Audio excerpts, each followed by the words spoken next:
All right, if everybody will have a seat, we'll get started.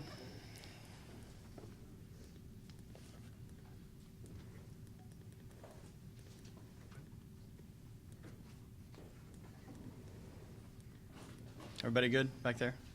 All right, good afternoon, and thanks for coming to today's weekly press conference. This is South Alabama week. Game time will be 2:30 at the Superdome. Game will not be broadcast live, however, it will be a tape broadcast, WHNO TV. It's 6:30 Saturday night.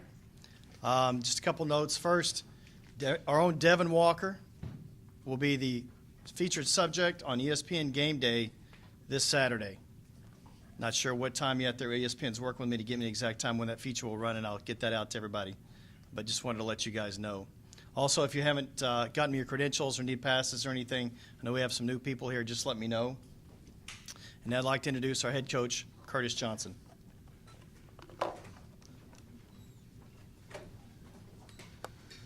Guys, thanks for coming today. It's been, as you know, a good week for us. We won our opener last week. I was really, really excited. I love the uniforms. You know, everybody, we've had more good than bad about the uniforms. One thing I know, back in 1987, before most of you guys in here were born, we played UCLA, and they had these powder blue uniforms. I couldn't see the numbers for nothing. So I just want to emulate them a little bit. but I want to open the room up for questions. Do you have a question? Roger just mentioned, Devin Walker. It's a one-year anniversary coming up.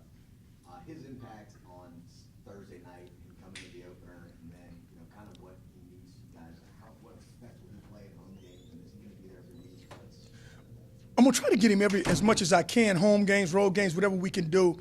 He's just an inspiration, I think, to all of us. A young man, he had, going into the game, he did the most magnificent speech. And he just kind of told the guys, hey, look, my football days are over. But now you guys can live your dream out. And it was just classic Devin, classic guy, just classy, very, very spiritual. I just love him around us. I think he's perfect for the team. He's one of us, and he's just like anybody else on the team.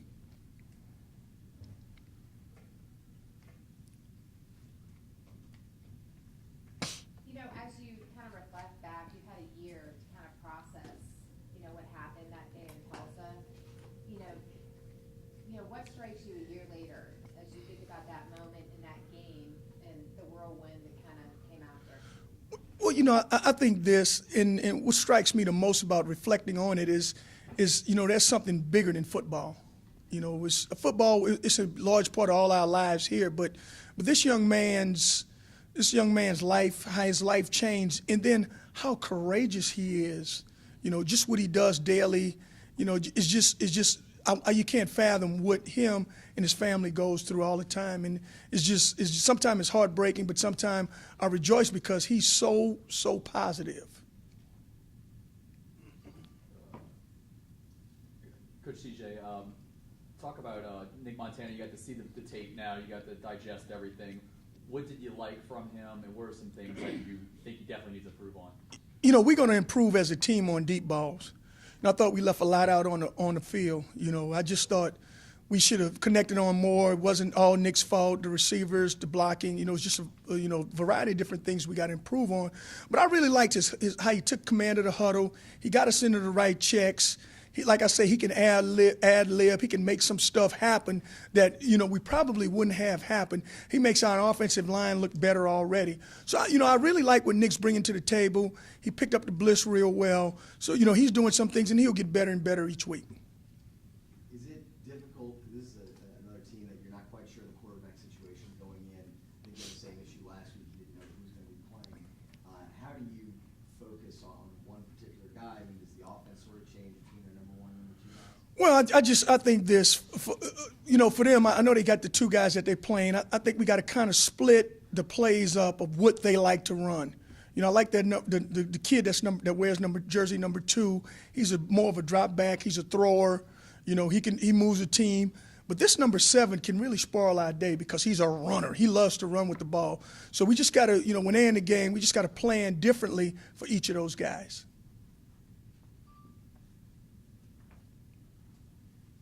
After the last game,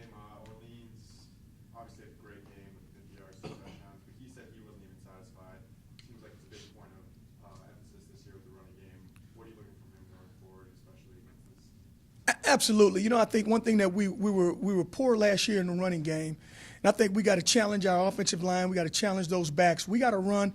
Orleans, what I like what he did, he had yards after contact, and that's one of the most important things for a good running back to have. I thought the line blocked pretty good for him. There were some cases where they missed some stuff, but, you know, all in all, it was a good day rushing the ball, but I like to get more. I agree with him. You know, there's more out there on the table in the running game also. Both of you in South Alabama played an FCS team last week. You won, they lost. 8 FBS teams lost to FCS teams last week. Do you see, as you've watched other film and obviously having prepared for one, do you see that gap closing a little bit between the two divisions? You know what? When you look at you talk about how the gap closed. Here's what happens: all of a sudden, you know, teams get on a roll and they get hot. They begin to get more and more recruits, and I think recruiting is the thing that's beginning to change because kids are committing earlier, and so the team that's out in front and that's out and ahead can really change a program around pretty rapidly. And I think that's what those teams are doing. You know, you look at Southern Utah; they got some fine players out there, and they're just not getting them. In the end, they're getting some guys. So if you don't stay up with the recruiting, you're gonna fall a little bit behind. Going back to the film, your offensive line, 100 yards rushing in the first half, tapered off a little bit in the second half. Anybody in particular stand out? Anybody you think maybe earn more of a spot going into this game? Well, you know, I like what Zach Morgan did. One thing, we didn't have very many minnows in the offensive line because he got us in the right plays. He got it blocking the right guys at the right time. I thought he did an outstanding job. Arturo played good because, you know, it was his first start, and he was nervous. I thought he was going to stay in the tunnel, but he played well.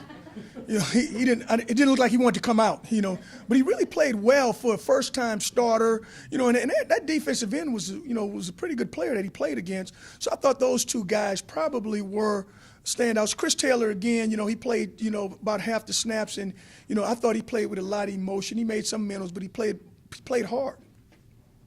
Yeah, we've seen people now in practice several times. What do you feel like he can play? He can run. He's playing on Saturday. He can definitely, you know, I hope that he can give us the outside speed rusher. I like this Tyler Gilbert now. You know, he came and he was close a lot and he put pressure on it. But with Peoples, if we can get 2 outside speed rushers, especially in third down situations, that'll make our program that much better. What is is there any update on like Jaquette and some of the, you know, is he gonna be back? Got it. This is what I wanted to mention. Yeah, Jaquette is back this week. I'm sitting Donnelly out this week. I'm sitting Zach Davis out again this week, and Jordan Baptiste for a half. Are those team violations or? Yeah, same team policies. You know, they got to learn. Okay, and Jaquette has kind of made his. Yeah, he's back. Jaquette's back. He's ready. He's in full force. And we'll see him play? He's starting. Did he and Archer, okay, he's starting, got it. Any injury updates? I know that, you know. Edward Williams did a little bit more. I'm excited to see him. I don't know if he'll go this week. Bank's stealing money from me. You know, he's just on the sideline. He's just taking all my money. Sherman made some progress, but I don't know if he's going to be ready to go either. Coach, looking at the game notes, Roger Dunaway did a fine job as usual. First, if y'all win on Saturday, it'll be the first time since 2002 that y'all gone 2-0. I know that Tulane's had some ups and downs there. But that's an astounding stat to realize there. What are your thoughts on? You always talk about getting this program to the next level. This would be a big one for y'all on Saturday. Yeah, you know, I think it's the game that we play of the week with our team and how we are got to be the biggest game in the world to us. And I think just going out and that's one of the things we talked about. You know, if you want to turn this into something special, you got to win the next one. You know, and then next week we got to win the next one, and then we got to win the next one. So, you know, here's the deal: we got to go out there. This team gonna be fired up. You know, Sean Payton would tell me all the time, the most desperate team usually win. Well, this team's gonna be desperate. They on one. So what we got to do, we got to match their intensity and come out and play our game, and I think we'll be fine. Coach, just Lorenzo Dawes, what's an update on that whole incident? Is he suspended? Is he gonna play? He's playing. You know, I got a message from the head official, and it was a perfectly legal hit. He shouldn't have been ejected. What we got to do is we got to get our replay people up to speed on. They got to replay it right after a million times for us. And then when the other team has a violation, then don't replay it. One more injury update. Calvin Thomas missed all. Yes. He's coming along pretty good. Calvin. I don't know if when he'll actually be back in the mix in the rotation, but he's coming along probably slower than. He's one of the guys I usually forget about. He's coming along a little bit slower than everybody else, but he's starting to make some progress. Your kicking game was so solid last year with Billy and then Cairo, obviously. Had a couple issues with snaps, like on Thursday night. How did you fix that? How concerned were you? Well, you're always concerned about the kicking game. I thought Cairo was fantastic last year, and I don't want to throw Cairo off. It's just it comes down to just the one statement I can say. We got to just practice. There's a true freshman coming in. He's handling our snapping duties for us. I thought Peter Picarelli caught some acrobatic snaps. Like I told him last year, he let the one snap go. It was a worse snap last year than it was the other night. But I thought that it's coming along. This young guy is getting better and better every day. So we're gonna stay with him and work with him. I'm not mentioning his name until he does something good. South Alabama was in a tight game last week. Do you expect usually teams like that kind of come out really hard, just by circumstance? What do you expect out of their? It'll be their best game of the year.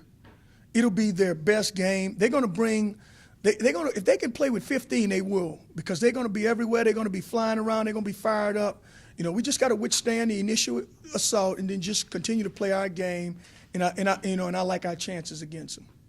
CJ, going back to Doss for a second, you guys, for a long time, as long as they've been playing football, they've been taught form tackling and how to go about it, and now they have to change everything they've learned for so long, and those kids suspended because of this rule. How do you change your approach, or do you change your approach to having these guys, how they approach getting guys on the ground? Here's what you're doing, and the NFL's seeing it right now, and we'll see it again also. You got to almost tell them to tackle low, and you got to tackle with your head up. If you don't hit with the crown of your helmet and you tackle low, cut the legs out. The one kid got hurt earlier. I forgot who it was in the preseason game, and that's what the game is coming to. You just got to you got to tackle low. Are you happy with? You have to be happy with your depth at wide receiver. I mean, we talk about the new quarterback game, but he has to have good targets to throw to, and he really showed that he does in that game last week. Yeah, I thought the receivers, they had a good camp, all camp long. With the addition of, Shackelford, Rush, and Grant played well last year, and they've gotten a lot better. I think Bro came along well. I mean, that was one of the best catches I've seen. I didn't see Lance Moore and those guys jump over a guy like he did the other night. And then, with Banks coming along, Boutte stepped up his game. So, we got some receivers that are playing well for us. CJ, Montana threw the ball 14 times. Is there a target number you're looking for from the throw since it's so early in the season? Is that dictated by the lead you had in the game, or are you trying to get him more attempts? What do you think about that? I think the first thing I talk to this team about every day, we got to run the ball. So if we can run it a little bit more effective, he'll be great play action pass. He's really good at movement plays like sprint outs and stuff like that. And then, when we have to, we'll run some drop back stuff.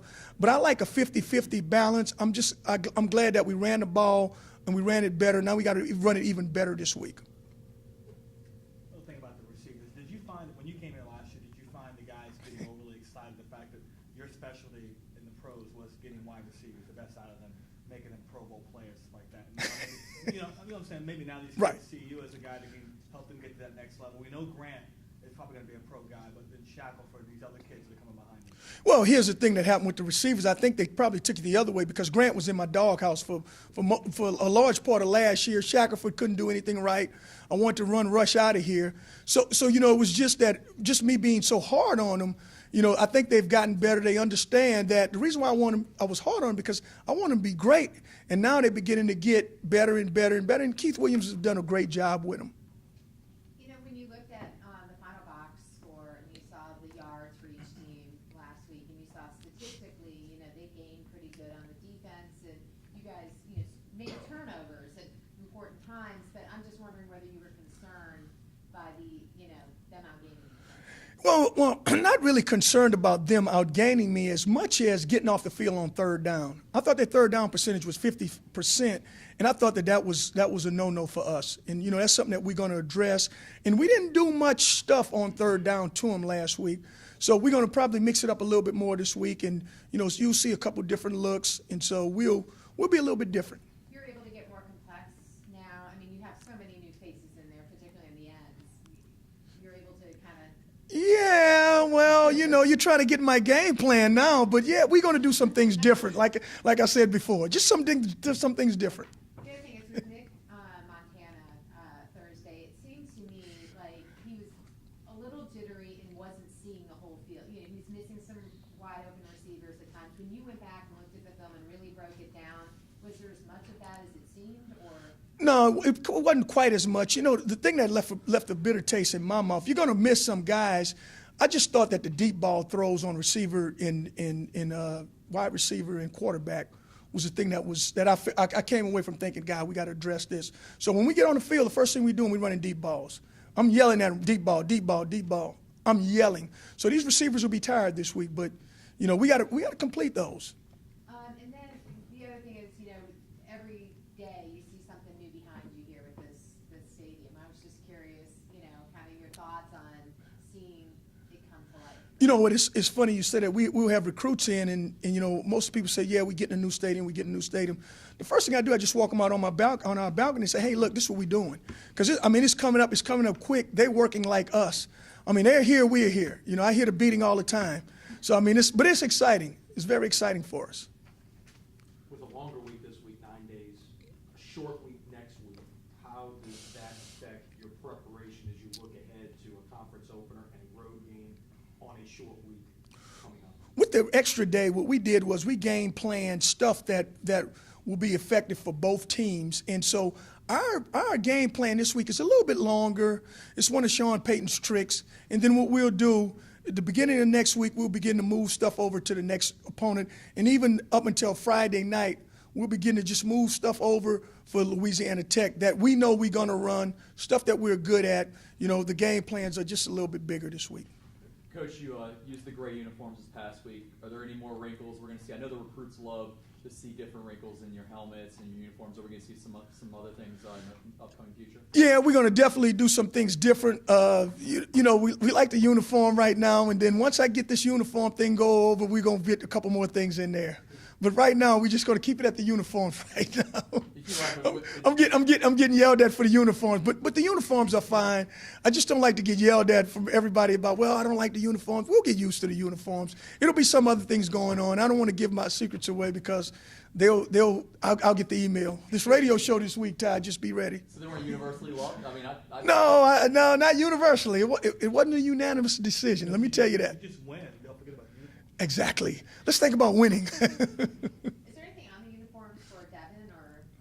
Yeah, he has a decal. We may do something else for him. I love the idea for the flag coming out with him.